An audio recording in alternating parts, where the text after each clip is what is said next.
Graça e paz da parte de Deus, nosso Pai, e da do Senhor Jesus Cristo, Senhor e Salvador, de todo aquele que nele crê. Pois o Senhor nos deixa claro que Ele, Jesus, é o caminho, a verdade e a vida, que ninguém vem ao Pai a não ser por Ele, pois Ele mesmo diz em o Evangelho de João, capítulo 14, verso 6, Eu sou o caminho, a verdade e a vida, ninguém vem ao Pai senão por mim. Aqui quem vos fala é a missionária Zélia, da Segunda Igreja Presbiteriana em Campina Grande, e que faz parte da missão Cariri para Cristo. Nós precisamos meditar na palavra de Deus todos os dias da nossa caminhada, porque o Senhor nos ensina em sua palavra, lá no livro de Josué, no capítulo 1, nos versos de 1 a 9, ele orienta Josué a meditar na palavra dele de dia e de noite, e diz a Josué para que ele seja bem sucedido.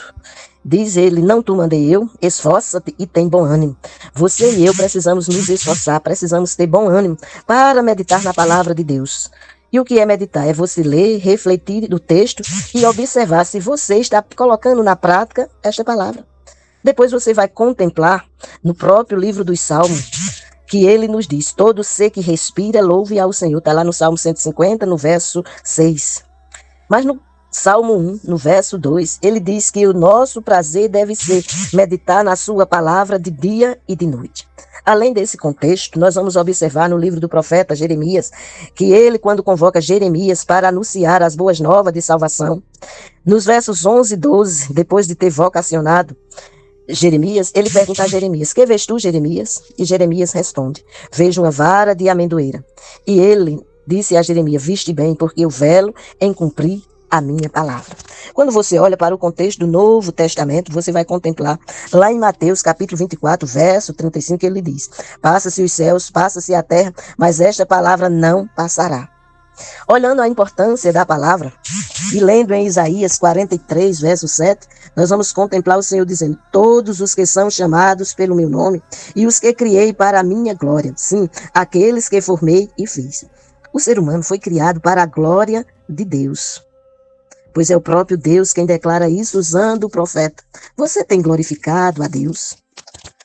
Quando você olha no Catecismo Maior de Westminster, catecismo esse que é formado de 3 partes, você vai contemplar na primeira parte do catecismo a seguinte finalidade, da finalidade do homem, da existência de Deus, da origem e veracidade das Escrituras. Veja que com relação à veracidade das Escrituras, o Senhor diz que passa os céus e a terra, mas ela não passará. Dela não se perde nem um tio, nem um jota. Aí a primeira pergunta, no Catecismo Maior, nessa primeira parte, diz qual é o fim supremo e principal do homem? A resposta a esta pergunta é, o fim supremo e principal do homem é glorificar a Deus e alegrar-se nele para sempre. Ou seja, em todos os dias da sua, da minha, da nossa existência, o fim principal é a gente glorificar a Deus, porque ele nos criou para a glória dele. Além de Isaías, que eu já citei, 43, 7, você vai contemplar em Romanos capítulo 11, verso 36, 1 Coríntios 10, 31, que é um texto que sempre eu cito nas nossas reflexões, porque é um texto sublime, mas ao mesmo tempo é um texto simples que você pode entender, porque revela a sua, a minha, a nossa necessidade. O texto diz, quer comais, quer bebais, quer façais qualquer outra coisa, fazei tudo para a glória de Deus. Deus espera que tudo que nós venhamos a realizar seja para a glória dele. Além de Romanos e 1 Coríntios, no Salmo 73, os versos de 24 a 26, também declara para nós o que Deus espera de nós. E em João capítulo 17, versos 22 a 24. Isto quando você olha na primeira parte do Catecismo Maior. Na segunda parte do Catecismo Maior tem o que o homem deve crer sobre Deus. Na parte 1, você vai ter a pergunta 1, a pergunta 2, 3, 4, 5, que são as 5 primeiras colocações a respeito do relacionamento do homem com Deus. Na segunda parte, você vai contemplar o que o homem deve crer sobre Deus. E aí você vai ter, a partir da pergunta 6, e isto vai até a pergunta 90. Na terceira parte do catecismo, você vai ter, tendo visto que as Escrituras, principalmente, nos ensinam a crer acerca de Deus, Resta-nos considerar o que elas requerem como dever do homem. Aí vem, olha, a pergunta 91 é: qual é o dever que Deus requer do homem? O que Deus requer de nós? E a resposta é: o dever que Deus requer do homem é obediência à sua vontade revelada. A vontade revelada se encontra exatamente nas Sagradas Escrituras, ou seja, na Bíblia, na Palavra de Deus, que é composta de 66 livros, que é dividida em duas partes. A primeira delas é composta por 39 livros, que é chamado de Antigo Testamento. A segunda parte é chamada de Novo Testamento e é composta de 27 livros, formando assim os 66 livros. E nesta terceira parte vem a colocação que Deus espera do ser humano. Qual é o dever que Deus requer do homem? O dever que Deus requer do homem é obediência à sua vontade revelada, como está em Deuteronômio, capítulo 29, verso 29, está em Miqueias, capítulo 6, verso 8, está em 1 Samuel, capítulo 15, verso 22. O dever que Deus requer de nós é que obedeça a sua palavra. Pois quando a gente olha lá em Gênesis, no capítulo 2, Deus havia dito ao homem que ele poderia comer de todos os frutos do jardim, com exceção da árvore do conhecimento do bem e do mal. Quando você olha no capítulo 3 de Gênesis, o ser humano, em vez de permanecer ouvindo e obedecendo a Deus, deixa-se levar pela conversa da serpente com a mulher. Essa come da árvore e, além de comer, dá a seu marido e ambos caíram. Aí agora vem a consequência dessa desobediência. O homem morre espiritualmente falando. E aí vem uma colocação: qual é o plano de Deus para salvar esse ser humano? Qual é o plano de Deus para a salvação? Tem uma solução dada por Deus diante dessa desobediência do homem? Então, seja a desobediência de quem? A desobediência de Adão e Eva a Deus, porque Deus tinha ordenado para eles não comerem desta árvore. Era a única ordem que Deus tinha dado e que eles deveriam obedecer. Então, essa desobediência de Adão e Eva a Deus condenou o mundo ao pecado, sofrimento e morte. Por causa do pecado, o relacionamento da humanidade com Deus foi cortado. Mas, em seu amor, Deus providenciou um caminho. Ou seja, o único caminho, porque ele, Jesus, diz: eu sou o caminho, a verdade e a vida. Ninguém vem ao Pai a não ser por mim. Ou seja, ninguém se reconcilia com Deus mediante a situação que se encontra, ou seja, caído em pecado. É tanto que no livro do profeta Isaías, capítulo 59, verso 1 e 2, o profeta deixa claro que o ouvido de Deus não está agravado, a mão de Deus não está encolhida. Ele está pronto para ouvir e perdoar. O que separa o homem de Deus são os seus pecados. Mas o apóstolo João, em sua primeira carta, no capítulo 1, no verso 9, nos diz: se confessarmos os nossos pecados, ele é fiel e justo para nos perdoar os pecados e nos purificar de toda injustiça. Então, essa reconciliação com Deus, ou seja, para o homem ser reconciliado com Deus, é preciso que o homem confesse os seus pecados.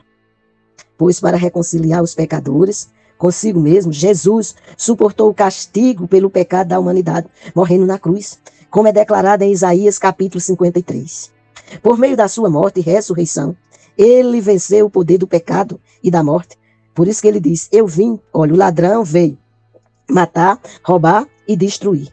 Jesus diz: eu vim para que tenham vida e a tenham em abundância. Isso se encontra no Evangelho de João, capítulo 10, versículo 10.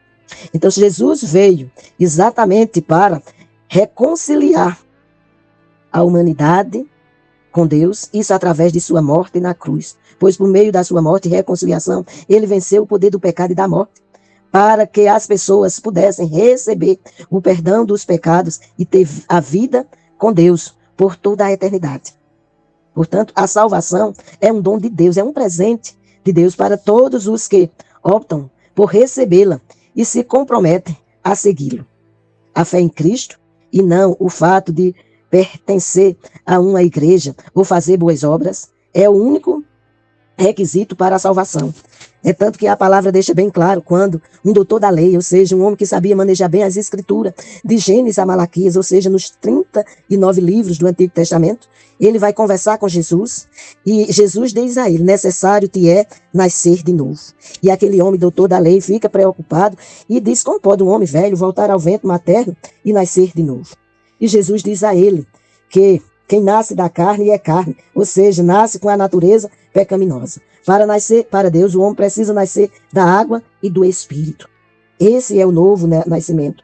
Essa é a forma do homem ser reconciliado com Deus. Vamos também contemplar que não é por obras, pois quando a gente lê em Atos capítulo 10, que é o relato a respeito de Cornélio, nós vamos contemplar que ele era um homem de oração, ele era um homem que dava esmola, ninguém recorria a Cornélio para sair de mãos vazias. Mas um dia à tarde ele estava orando, que ele orava todos os dias, sem exceção, todos os dias ele buscava a Deus. E um desses dias, à tarde, ele buscando a Deus, o Senhor fala com ele. E diz: Cornélio, as tuas orações e as tuas esmolas chegaram à minha memória, mas você não. Se você quiser chegar à minha memória, mande chamar Simão, que tem por sobrenome Pedro, que se encontra na casa de Simão Curtidor. Esse virá e te dirá as palavras que você precisa para se reconciliar comigo. Isto pela graça, ou seja, pela fé. Pois a própria palavra nos diz em Efésios, capítulo 2, de 8 a 10, que o ser humano que está morto em seus delitos e pecados, como diz no próprio texto de Efésios 2, 1, se ele crê no que Deus providenciou para essa reconciliação, que foi Jesus. Por isso que a palavra diz: pela graça sois salvos, mediante a fé. Isto não vem de vós, é dom ou é presente de Deus. Não vem pelas obras, para que ninguém se glorie. Agora, um homem salvo, um homem regenerado, um homem que foi tirado dele o coração de pedra, como é dito em Ezequiel, capítulo 36, do verso 25 ao 27, que foi tirado o coração de pedra e lhe dado um coração de carne, sensível a ouvir a voz do Senhor. Que foi tirado o espírito velho, aquele espírito que foi recebido lá na queda do homem, como diz em Gênesis, capítulo 3. Então, com essa ação, diz em 2 Coríntios, capítulo 5, verso 17, que aquele que está em Cristo, nova criatura é, as coisas velhas já passaram e eis que tudo se fez novo. Então, o ser humano é reconciliado a Deus mediante a ação gloriosa realizada por Cristo Jesus. Então, o fim principal e supremo do homem é glorificar a Deus. O dever desse homem é de obedecer à palavra de Deus.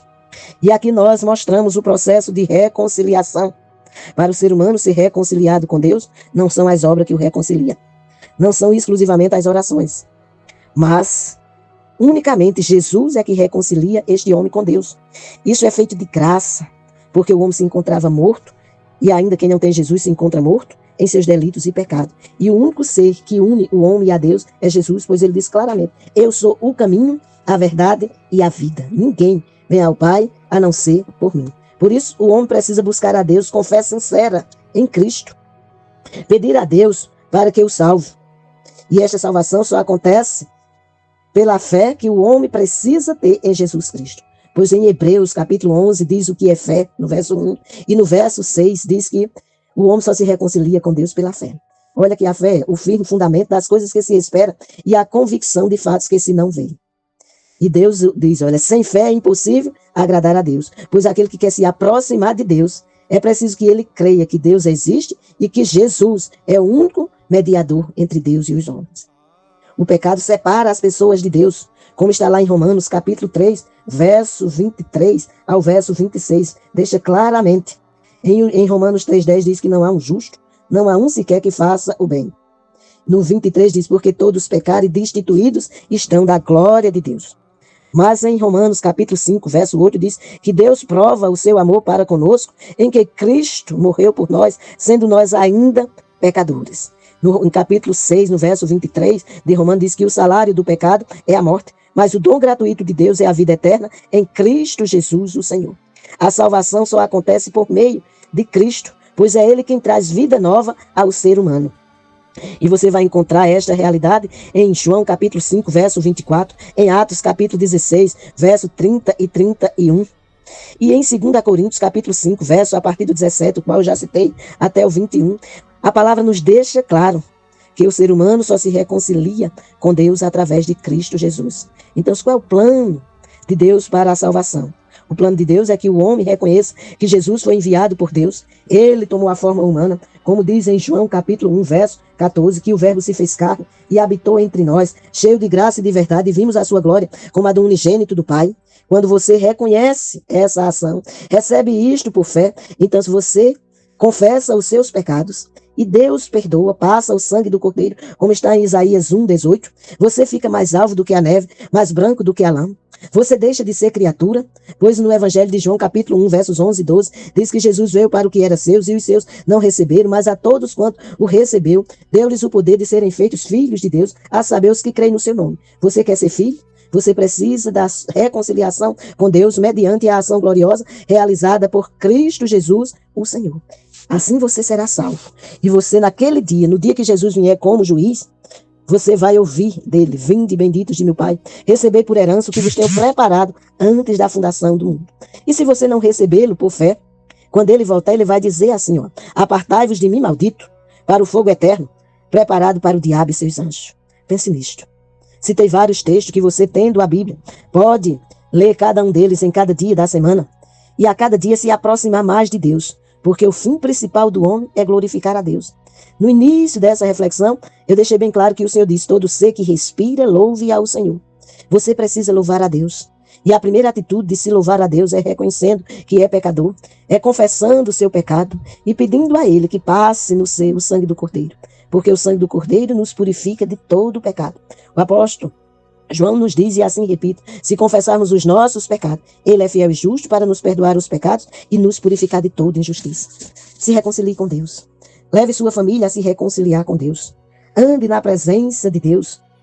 E se você perguntar como posso andar na presença de Deus, é meditando na palavra dele, porque no Salmo 119, no verso 105, fica bem claro que a palavra de Deus, ela é lâmpada para os nossos pés e ela é luz para o nosso caminho. Neste mesmo Salmo, no verso 11, o salmista diz: escondi a tua palavra no meu coração, para eu não pecar contra ti. Pois se o homem não peca contra Deus, ele está em comunhão com Deus. Mas se ele peca, Isaías diz que é o pecado que separa o homem de Deus. Pense nisto, tenha um dia e uma semana abençoada por Deus em Cristo Jesus, o Senhor.